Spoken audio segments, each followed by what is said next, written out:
Kathy Dryden here. We're going to be making the Mediterranean chicken bowl. And what I love about it is you can do everything in our quick cooker, our pressure cooker. So I already have it on searing. Okay, it's a setting that we have without the lid on. I'm going to put some oil, and then I'm going to sear onions, some fresh garlic, and some fresh spinach. There's nothing like having fresh veggies to make your dinner feel homemade. So what I love to use is we have our bamboo cutting board that if you flip it over, it is also a groove cutting board, so you can do cantaloupe or anything juicy. If you have chicken, things like that that you want to cut that's been cooked, the juice goes right in the groove. Okay, here we go. You guys hear that sizzle? So the quick cooker in this metal pot that comes out to go in the dishwasher is perfect for doing everything quickly, but also in one pot. So for the chicken Mediterranean bowls, you have 1 onion that you dice nicely, 2 cloves of garlic. With our garlic crust, you guys, I don't even have to peel it. Stick it in here, shell and all, or cover and all, peel and all, whatever you want to call it. This little guy that stores here is the scraper, and watch this. Ba-boom, ba-boom. The garlic is out. Still haven't touched anything. Now there is a trick when you're cooking garlic is you do not want to burn it because it kind of creates a different taste. So normally you have your veggies and then put the garlic on top of the veggies so it doesn't get all burned. Look inside, la la, there it is. Okay, so on the cutting board, I love having a big size cutting board so you can do all the things. I've already done the onion, I'm already caramelizing the garlic with it, sauteing it. I turned it off a little bit because the next step is the spinach. Now I personally would probably just put fresh spinach and mix it in after it cooks, but because you're building a bowl, it's kind of hard to do that because you kind of want the rice at the bottom and the chicken in one side, and so this is going to be something that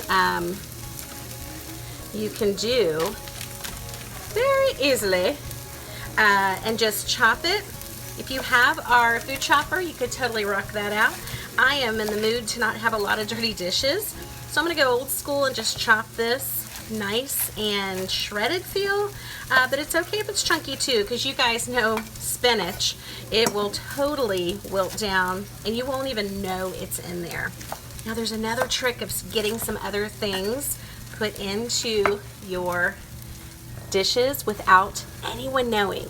I'll show you what it is. Okay, so as you can see, those are cooked very well. Put all your spinach into the mix.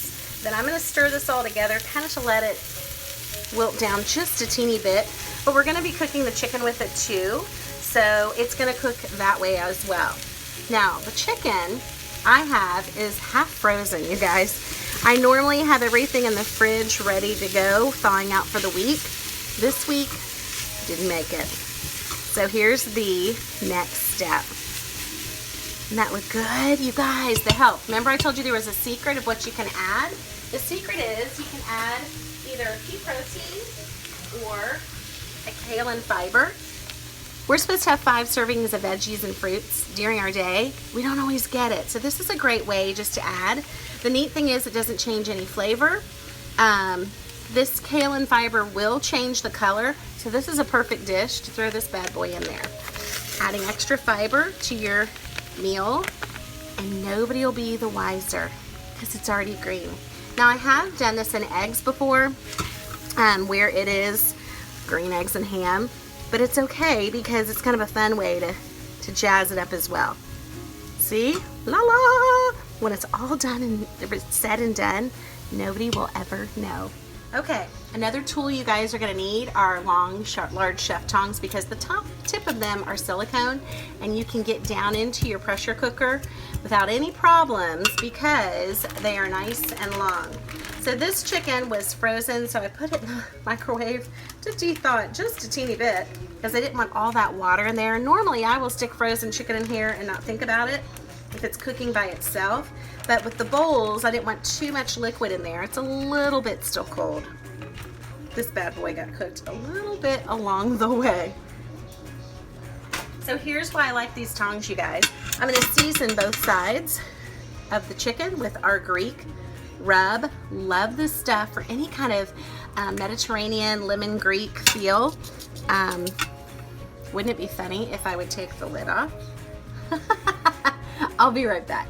It's kind of hard to shake the stuff out when the cover's on there, isn't it? Okay, so what I love about all of our seasonings, you guys, is it adds a little something something. They're all gluten-free, and you can change up chicken every night of the week just by changing up the seasoning.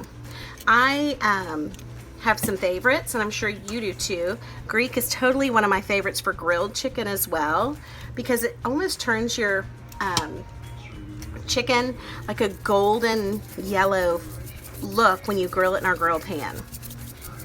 All right, here we go, almost there. Okay guys, so everything is set and ready. I just have to get the side dish ready to go as well. Guess what? I can cook it in here too. Our quick cooker comes with this great little metal rack. What I like about it, you just kind of maneuver it in so it's nice and flat. You can add, it has a ceramic bowl that comes with it with a wire rack. You want to make sure the handles are up in the wire rack when it is time, but the cool thing is when it starts cooking, you put them down. It does have a silicone lid, but let me first fill this up. So I'm going to fill it up with rice. You can do quinoa, you could do veggies, maybe if you wanted a good green bean tomato side dish.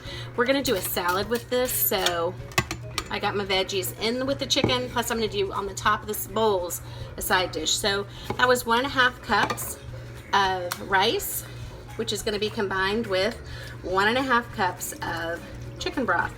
Now the deal with rice normally is a 2-to-1 ratio, where you have 1 part rice, but 2 parts liquid. We're changing that up a little bit. We're making it even and together. So the other thing, let's push some of that down, is the stock or broth that you have will actually add, hang on, I forgot to add something, will actually add a ton of flavor than just doing water. So with the bottom part, you guys, I forgot, you have to have some sort of liquid. It's asked for a 1/4 cup of water. You could also do chicken stock if you wanted to. I just did water because that's what the recipe said. So this goes back on top, okay? The silicone lid that comes with our ceramic bowl, let's see how that works, goes right on top. I'm gonna wrestle it and be ready. Okay, it is all set and ready. Woo! It is all set and ready, so you make sure these go down. Then you add the lid and let it get going. Okay, so pretty much you take it and put it on the chicken poultry setting. It's gonna say 15 minutes, but you're gonna adjust the time to 9 minutes. Okay, after it cooks, after it builds pressure and cooks for the 9 minutes, then you're gonna let it naturally release for 10 minutes. Okay guys, this is the time to get your toppings ready to go. Okay, you guys, we're gonna open up the pressure cooker and see what treasure is inside. Are you excited? I'm gonna use these bad boys, our little oven mitts. They're a little bit bigger than the micro grips because they protect, perfect for our air fryer as well. I'm gonna use them to get this open. So it cooked for 9 minutes in the chicken setting, and then 10 minutes of just natural release. So when I say natural release, it just means that I just let it sit for 10 minutes. The red dot was still up, but I had to release some of the steam with that. So here we go. I can wait till it's inside. All right, so it's very wet on top of the rice. Hopefully it's cooked perfectly on the stand. Look at that. Alrighty. Then let's take this lid off. I'm going to give you a better look in a minute. It's really hard to use these guys, but the cool thing is this lid goes on the dishwasher or the sink until I'm ready. And you guys, look at this. I'm going to show this to you. You ready? Here we go. Okay, chicken's done. Look at the color, you guys. I know it's dark, but check it out. I love it. Salad choppers are not salad choppers tonight. They are chicken chopping machines. Love it.